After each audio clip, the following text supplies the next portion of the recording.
Good afternoon, good evening,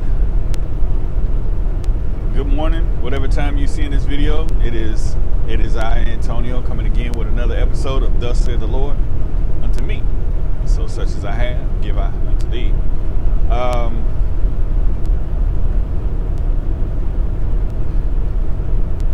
Lately, the Lord I have been going through a toiling.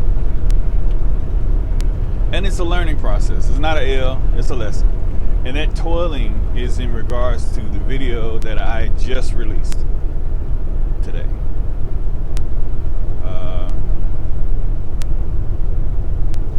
I should have released it yesterday morning, but I didn't. And I just kind of wanted to sit over in my corner and realign and readjust. And I didn't want to say anything. I just wanted to be still. Sometimes I war within me on whether or not I release certain things, because it makes it there's a vulnerability that is required of me in order to do that. Let me tell you about your enemy. And this is that roaring lion seeking whom he may devour. Well, that roaring lion uses individuals as puppets. And when he does that, those puppets who don't know that they're being used in that manner, especially if they're moving out of their emotions, or they're moving out of fear, they're moving out of offense, that's a spirit. It's the spirit of offense. It's the spirit of fear. God has not given us the spirit of fear. Okay? So it is, these are the spirits that are used and manipulated by the enemy. Okay? That spirit will give you these nice tinted sunglasses to where you can see the image, but you just can't see it clearly. I can see the screen, but I can't see my GPS that clear, although it protects my eyes. So it's in the understanding that, fear keeps you back. It keeps you in a place where, you are, you're in a retreat mode. You don't trust what you're looking at. You don't trust the seat that you're sitting in, because you don't know if it's gonna, hold you up. So it's in that. And I have to say that I was at war with myself, or whether or not I should operate in consistency or retreat back to observe. And I got my answer.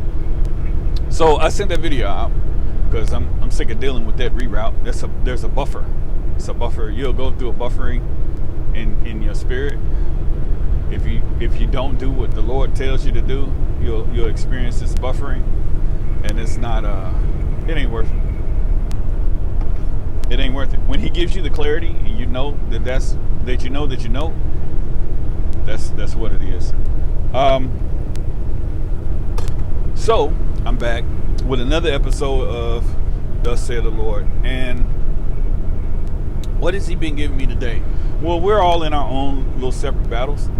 I tried to make this, my little platform, just a conversation. A conversation with just the expectation that as God leads me, if my life can be a light to someone, or if I may be salt to somebody, then so be it. That's it. So that's what I have to offer. I'm living this life. See, the thing is that with the consistency, you see You see the changes of the weather. You're able to see me be exactly who I say I am. And that's important in today's society, because the person behind the screen, they could be a beast out here, and you never know it.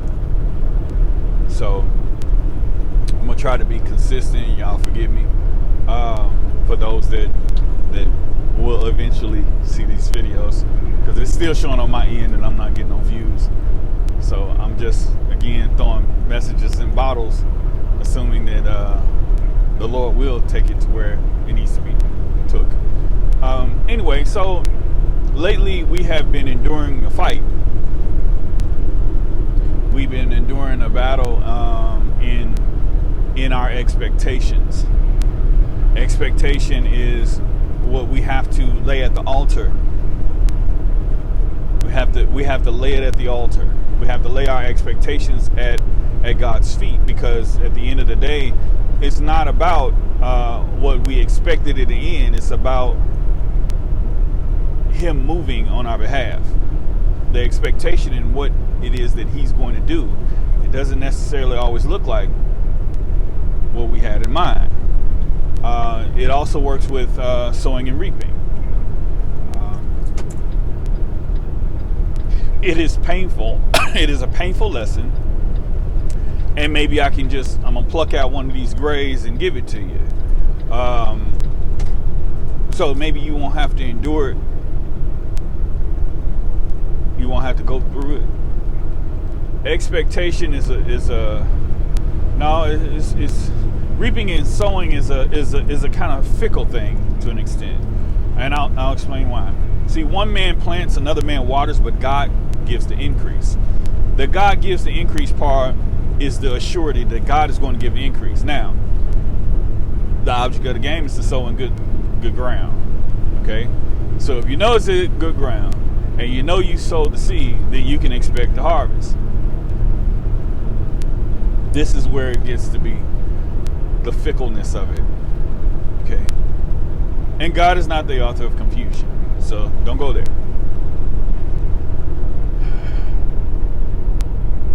You won't always reap where you've sown.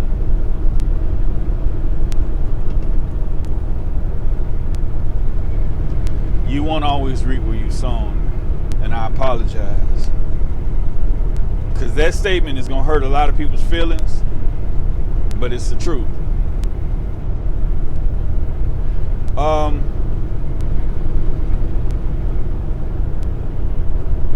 Let's walk through the scriptures. I talk about where I get that from. All right.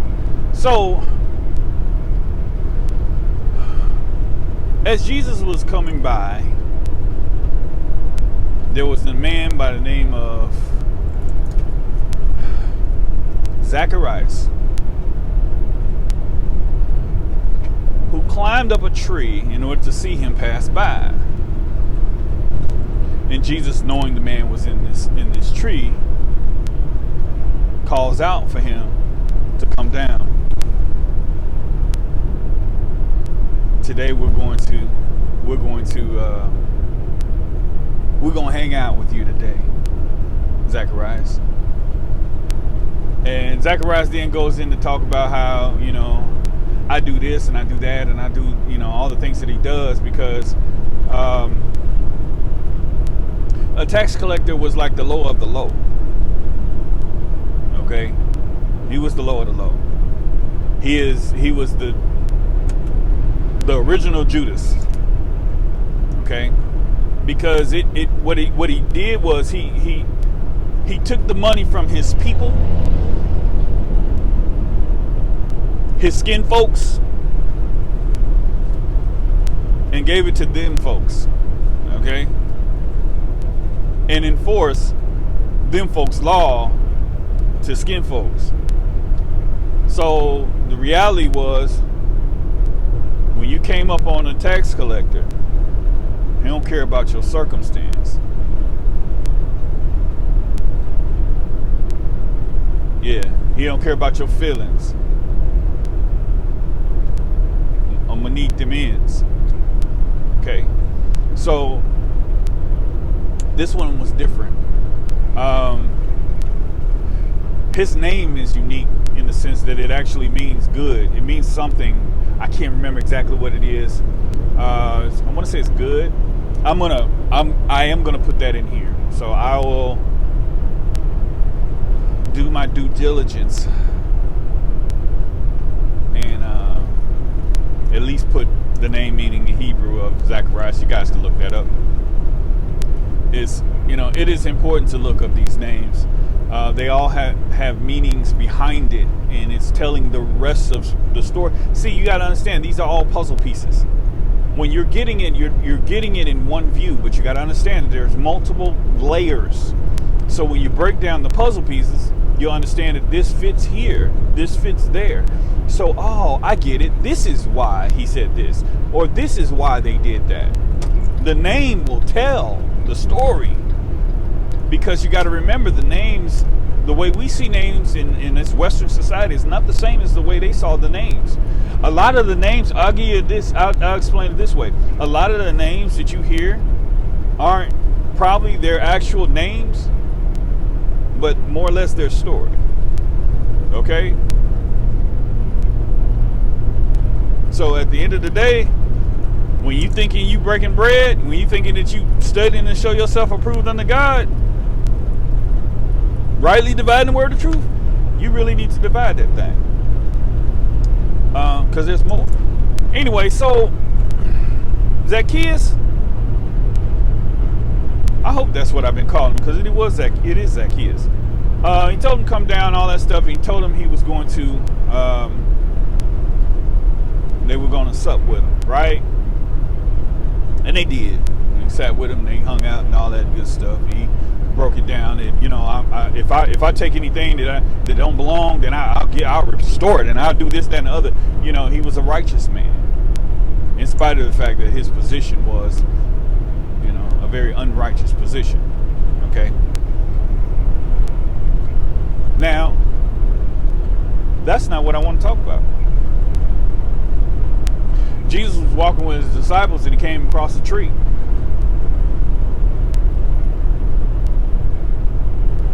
And he cursed the tree. It's a fig tree. Because there was no fruit on it.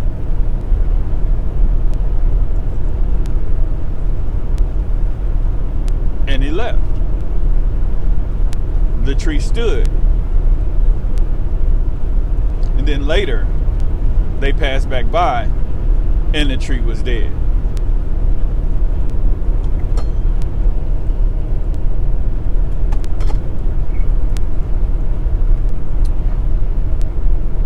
My understanding in Revelation is who was the tree? Notice I said who, because I see men as trees. I'm sorry. Y'all don't see men as trees? Y'all don't see Zacchaeus up in the tree and him calling him forth, or calling him down? Now, when you see this tree, you pass by it, and it didn't have no fruit on it, and it wasn't even the season for the fruit. First off, let me tell you who Jesus is. Jesus is a whole lot of everything, all right? But Jesus is also okay, so there's for those that don't know, we have in the natural 4 seasons, but there's actually a 5th season, which 5 is the number of grace. That 5th season is due season. I know you ain't never been taught this. Walk with me. So due season is the time when Jesus show up. Jesus is due season. He is the fullness of everything that you have need of. So when he shows up on the scene, there's season. There's fruit. There is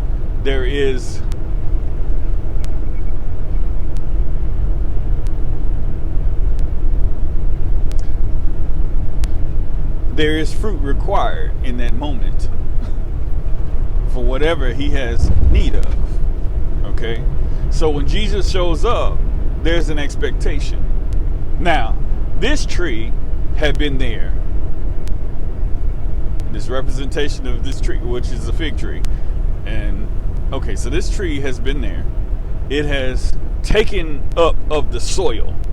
Okay, so it took the nutrients out of the soil because it was live.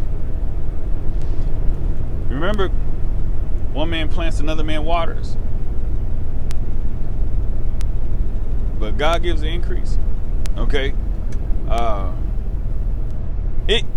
it took all what was necessary to produce the fruit. Even though it was not in this season, it was in due season. So in due season, God has come to take that which belongs to him. And it didn't have anything to give. Now, why that is, I don't know. I mean, I could say that it was because that, it couldn't produce what was necessary. I could say that the birds came and ate it. I could say that someone else came along and picked of the fruit.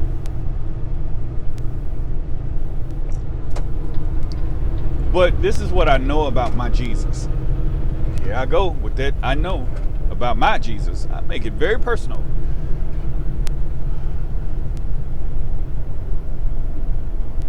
As the gardener that later shows up in the Garden of Gethsemane and reveals himself to one of the Marys. I don't remember which one. Shows up as the gardener. I know he knows what he's doing. I know he knows what he's doing. I know that was not an instance. There was a mistake. That's the part that I guess when we read it and we tend to think that God made a mistake. When he healed the man's eyes, and the man was like, I see men as trees. And then he had to heal him again because, he made a mistake. He didn't make a mistake. That was for us to see. My understanding, the revelation I received out of that was that was the Spirit. That was his spiritual understanding being enlightened first. And then his exterior eyes being now healed. So that's why it was the two portions. It was the two abilities to see in two different realms. Okay. That's my opinion. That is the revelation he gave to me. Okay. Now you take that to your pastor and you pray about that and the Lord don't give you that, and hey, maybe he give you something different. I don't know. But that's what he gave me. And this is my channel, this is my platform, so this is where I'm going with it. Take me back to Jesus. You should do that anyway. Please, I need all the prayers I can get. And while you at it, please pray. Lord, remembers his promises in regards to his son, Antonio. Okay? Okay, because, I send 1,000, I can send what is it? Yeah, I send 1,000 flight, hey, you can send 10, let's agree together. But, yeah, real talk, that's it's in that. And to go all the way back to what I was originally talking about is that in that moment that this tree has taken of the ground, it has taken the nutrients. It took the favor, okay? But it didn't give the fruit. It didn't give of itself what was required of it.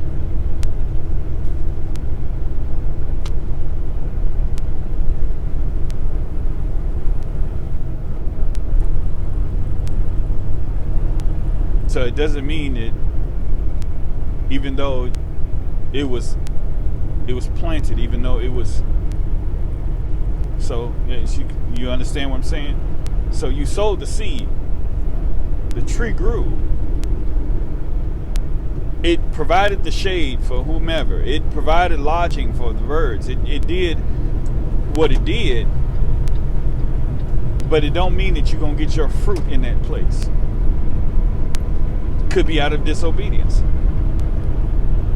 It could be that someone came along and received the fruit that you should have gotten out of that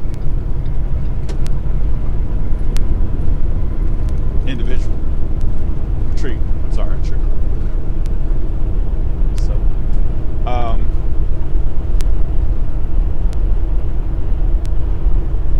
So I mean, like most of you, I sing the song too.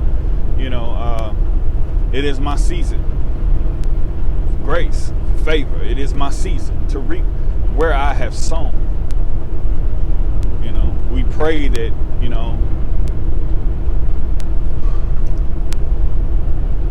we don't cast our fruit before the time.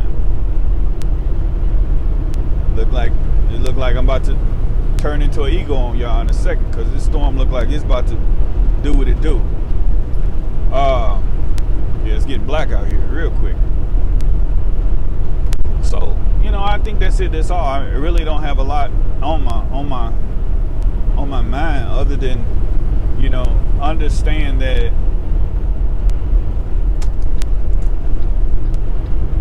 there is due recompense.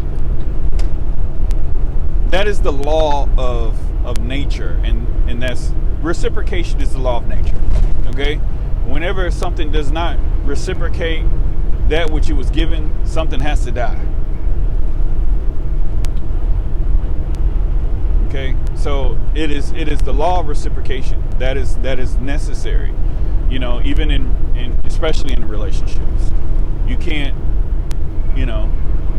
give and then they take, but then they don't give it back. They don't give it back, then they took your resources and then you die. So you have to understand that the law of reciprocation says that there's something that is owed. Now God will give you that which is owed. Okay? Because as a man soweth, so shall he also reap. But it just don't mean that you're going to get it in that place. So, if you help that person heal, and you help that person get through their deliverance, and if you help that person, be restored, or you pray that person through, hey, there's a good chance that that person may find that someone else to pour back into. And it just don't be you. So, but stay encouraged. Know that the Lord sees you. Know that the Lord hears you.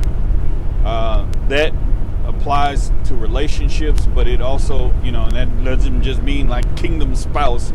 It could be your, siblings, okay? Children. Especially.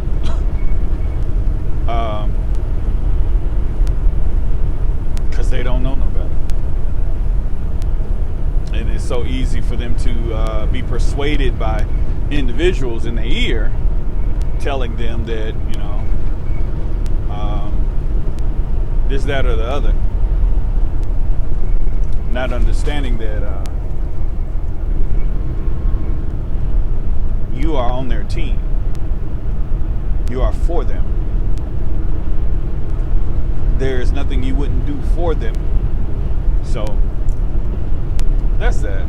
I think that's it. I got my little pals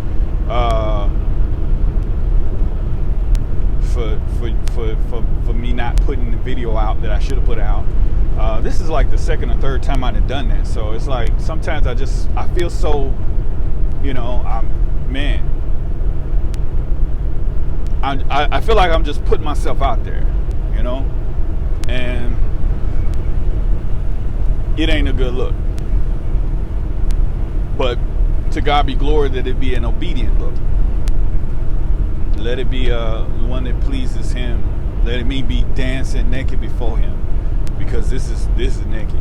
This is naked, and there's a lot of things that I can't really, like I said, I really can't talk about because it could, you just got to be mindful of what you say, especially to people that are, maybe possible frenemies,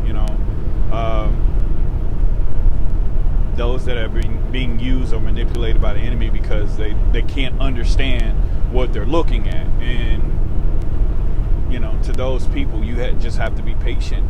You have to love them where they are, and but you just have to be careful, because they'll use your most vulnerable moments or vulnerable parts of your life or your story and weaponize it. Use it against you. So just be mindful of that. We can't be out here. You got to move like you move. I misquote the scripture, but I don't know. I always mix that up, because it's either let not your left hand know what your right hand do, or let not your right hand know what your left hand do. I don't remember, but what I do know is don't let the other hand know what the other hand's doing. How about we just do it that way? That's it. Don't play yourself. Anyway, that's it. That's all that's in my mind. Look like I'm coming to a construction zone, and yeah. That being said, love your neighbor. Bless them that curse you. Do good to them that hate you. Pray for them that despitefully use you and persecute you, that ye may be the children of your Father in heaven. And with that being said, y'all have a wonderful and blessed day. Till next time.